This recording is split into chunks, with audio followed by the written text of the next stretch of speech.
à vous et bienvenue sur ma chaîne pour votre lecture intuitive de ce mois de novembre 2022. J'espère que vous allez tous très très bien. Et ben dites donc, vous ne faites pas exception à la règle. Vous aussi, vous avez la tour quelque part dans votre jeu. Alors, d'abord, arcane majeur. On a les amants, on a la lune. On a l'étoile, on a l'ermite. On a la tour, on a la tempérance, on a le pendu. 1, 2, 3, 4, 5, 6, 7 arcanes majeurs dans votre jeu ce mois de novembre. D'accord?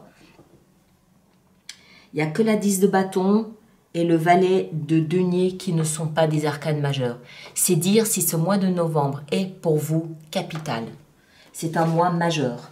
Le mois dernier, vous aviez Sagittaire. Vous aviez quoi le mois dernier? Vous aviez le pendu. Vous aviez le pendu le mois dernier, c'est-à-dire celui-ci, que vous avez ce mois-ci à la fin du mois de novembre. D'accord? Le pendu au mois d'octobre a dû vous inviter vraisemblablement à changer d'opinion sur un sujet ou sur un autre. Il a dû vous inviter à sa façon à prendre de la hauteur, à prendre de la distance pour observer ce qui vous entourait avec un œil différent.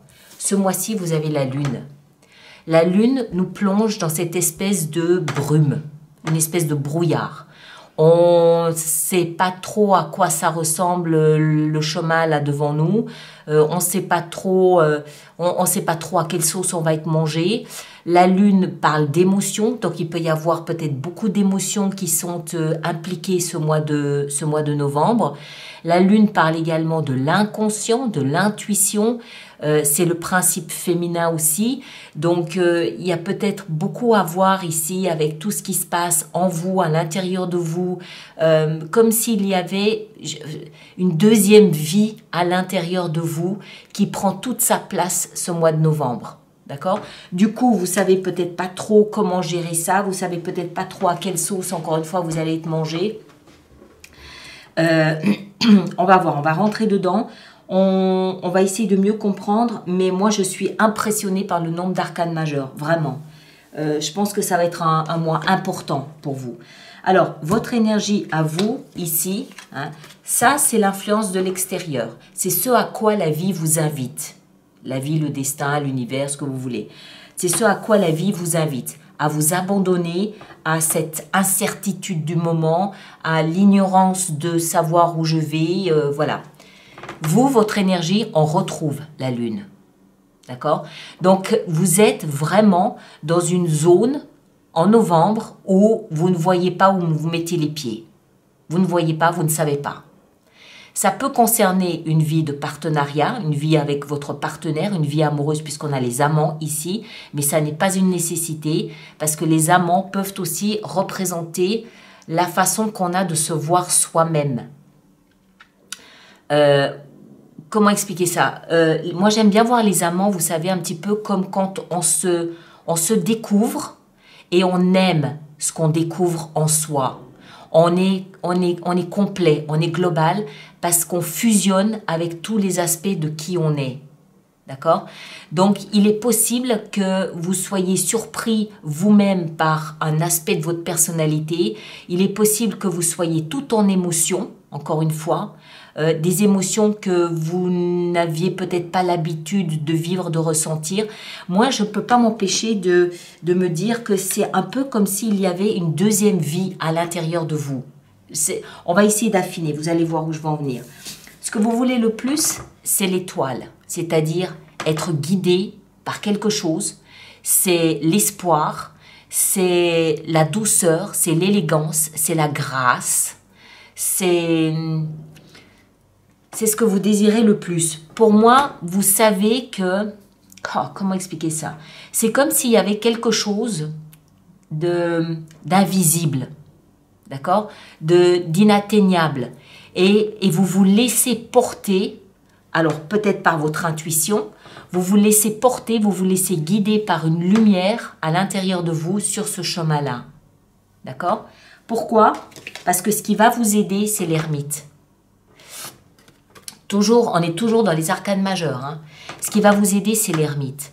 L'ermite, c'est le sage en soi. C'est peut-être ça, cette notion de soi, cette partie de soi qu'on n'avait pas qu'on n'avait peut-être pas conçues, qui ne nous avaient peut-être pas été révélées précédemment. Quand je dis une deuxième vie en soi, il n'est pas impossible que vous vous rendiez compte, en fait, qu'à l'intérieur de vous, il y a autre chose qui est en train de prendre vie.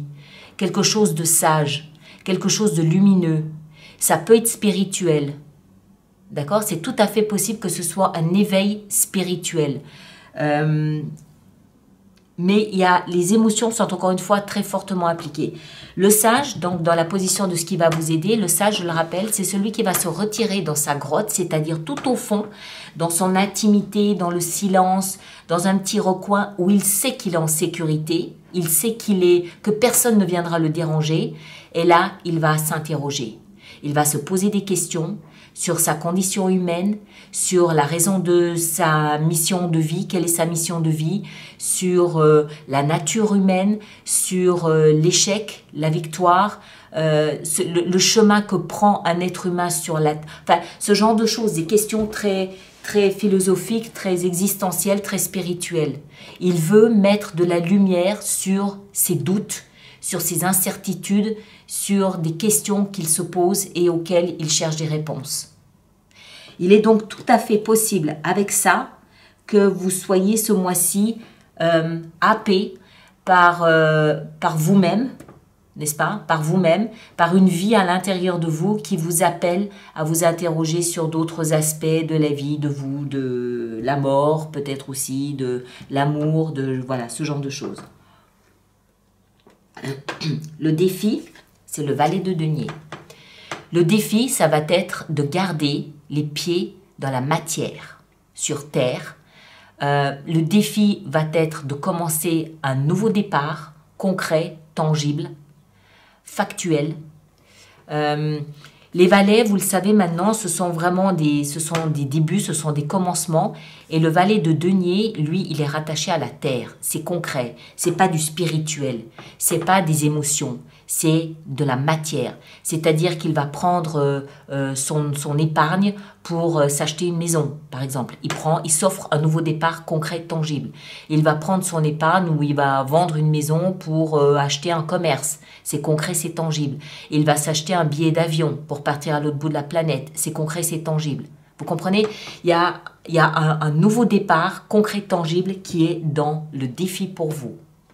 En d'autres termes, c'est très bien de se poser quelques questions existentielles, mais n'y passez pas trop de temps non plus. On continue. Dans la vie sentimentale, là, c'est lourd. 10 de bâton. 10 nous parle de fin d'un cycle, un cycle qui était pesant, un cycle qui était lourd, qui était difficile, qui était un fardeau, qui était une charge. Vous avez peut-être même porté sur votre épaule, sur vos épaules, une relation dont vous étiez peut-être le seul ou la seule à nourrir. Vous avez peut-être porté sur vos épaules un fardeau qui ne vous appartenait peut-être même pas. Voilà, il y avait quelque chose ici, là, qui pesait un âne-mort que vous portiez sur votre épaule. D'accord? La bonne nouvelle, encore une fois, c'est que c'est la fin de ce cycle. C'est fini, c'est terminé. Ce que je veux dire par terminé, c'est pas forcément la relation. Si c'était une relation, ça peut très bien être c'est le cycle lui-même qui est terminé. Il me vient à l'idée que ça peut très bien être, par exemple, 10 années de célibat que vous portiez comme une punition sur vos épaules. C'est fini, c'est terminé. D'accord? Il y a quelque chose dans votre façon d'aborder les émotions, votre vie émotionnelle, qui arrive à la fin d'un cycle et qui va laisser la place à quelque chose de nouveau. Alors, maintenant, vie professionnelle, la tour, badaboum. Alors, ici, il y a quelque chose qui va vous tomber dessus. C'est pas forcément catastrophique, ça peut aussi être une excellente nouvelle, ça peut très bien être une très très bonne nouvelle, mais c'est quelque chose de surprenant, quelque chose auquel vous ne vous attendez absolument pas. Voilà. Je ne sais pas ce que c'est. Encore une fois, ça ne veut pas dire mauvaise nouvelle. Ça peut être une offre de collaboration, de partenariat, d'association que vous recevez. La nature de la tour fait que c'est une surprise. Voilà. D'accord? Donc, je ne sais pas quelle est votre situation professionnelle, mais voilà. Maintenant, si c'est une mauvaise nouvelle, ça peut très bien être la société pour laquelle vous travaillez qui ferme ses portes, qui fait faillite, qui ferme ses portes. Ça peut être quelque chose aussi du genre, vous apprenez demain matin que vous êtes envoyé au Koweït pour développer un nouveau projet pétrolier, par exemple. Ça peut être, comme je l'ai dit précédemment, quelqu'un qui vous fait une offre de rachat de votre société, par exemple. Ça peut être quelqu'un qui vient vous voir et qui vous dit « Moi, j'aimerais bien que vous écriviez l'histoire de votre vie, je vais vous éditer ». C'est quelque chose de surprenant qui vous tombe dessus, que vous ne voyez pas venir. Bon, mauvais, je ne sais pas. D'accord? Mais c'est quelque chose de vraiment surprenant. Dans la vie intérieure, vous avez la tempérance. Alors, pardon, sauf erreur de ma part, la tempérance symbolise le signe du Sagittaire, c'est-à-dire vous. Et c'est de bon augure. Pourquoi? D'abord parce que ça veut dire que vous êtes dans votre propre ADN. Vous êtes dans votre élément puisque c'est votre énergie. D'accord? Donc il n'y a pas de peur, panique, il n'y a pas de fuite en avant, il n'y a rien de tout ça. Vous êtes posé, vous êtes calme, vous êtes serein, vous êtes patient. C'est le symbole de la carte de la tempérance. La tempérance, elle modère. D'accord? S'il y a quelque chose là de surprenant, hop, pas de problème, on règle tout ça, on équilibre, tout va bien. C'est le diapason, en fait, la tempérance. C'est le diapason qui va permettre à tout le reste d'être sur une bonne fréquence, une fréquence stable, une fréquence patiente, calme, posée. On l'a vu, hein, ce que vous voulez le plus, c'est ça, vous. C'est l'espoir.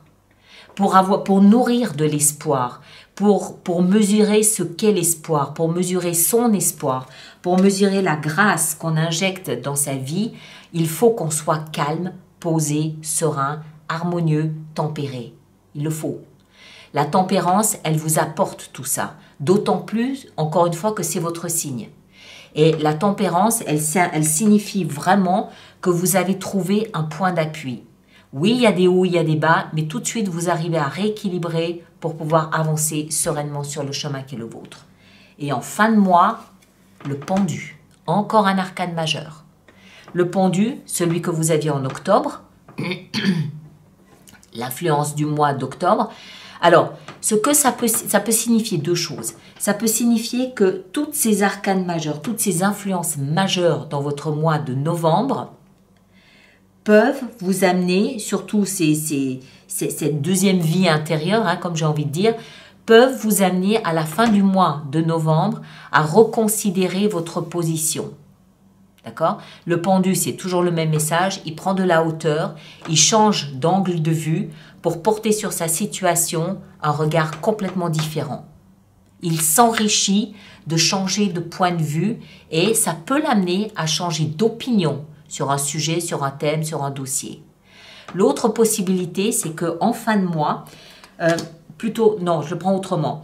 Durant octobre, vous avez été peut-être forcé de porter sur les événements de votre vie un regard un peu biaisé, un peu différent, un peu plus élargi, on va le dire comme ça. Ce mois de novembre, vous continuez dans ce processus et vous poussez l'analyse jusqu'à vraiment aller vous interroger, ici avec le sage, aller tout au fond de vous pour vraiment sortir l'essence même de cette réflexion et la remonter à la surface. Et en fin de mois, vous pouvez à ce moment-là boucler la boucle en revenant à ce qui vous a permis au mois d'octobre de plonger à l'intérieur de vous pour changer de point de vue ou changer de regard. C'est vraiment, il faut le voir comme un mois qui va vous permettre d'élargir votre point de vue, votre position sur un sujet ou sur un autre. Et je pense que vous allez aller très profondément à l'intérieur de vous pour aller chercher cette essence, aller chercher cette vérité. Il y a la lune, c'est vraiment, vous savez, la lune, quand on regarde un film et qu'on voit un clair de lune, on comprend que immédiatement on est plongé dans l'inconscient. On est plongé dans un domaine, en fait, qui est de l'ordre de la divination. On ne sait pas trop, c'est pas clair, c'est pas scientifique, c'est pas... Vous comprenez ce que je veux dire? Donc, on comprend ici que, en fait, vous êtes comme happé, ce mois de novembre, dans un domaine tout au fond de vous, dans votre subconscient, tout à l'intérieur de vous, pour aller chercher, faire remonter une vérité à la surface. Je pense que c'est ça. Et cette vérité en fin de mois, soit elle rejoint ce que vous aviez compris et analysé en octobre, soit vous changez complètement de point de vue, de regard sur un sujet, sur un thème, voilà, je sais pas. Hein, ok? Allez, on va préparer notre extension avec tout ça. Donc, toutes les personnes pour qui cette lecture fait résonance, je vous rappelle qu'il existe une extension, un approfondissement de cette lecture qui se trouve dans la boutique alice-nicolas.com, hein, sur le site internet. Et toutes les personnes qui vont régulièrement acheter des extensions, je vous rappelle que nous avons mis en place un programme d'abonnement aux extensions de 3 mois, chevalier de bâton, de 3 mois, de 6 mois ou de 12 mois pour un ou plusieurs signes. Et toutes les informations concernant ces abonnements de deniers, toutes les informations concernant ces abonnements se trouvent dans la rubrique abonnement de mon site internet. D'accord? L'étoile, qu'est-ce qu'on a avec l'étoile? Le chevalier de denier. Qu'est-ce qu'on a avec l'ermite? On a la 5 de coupe. Ouais.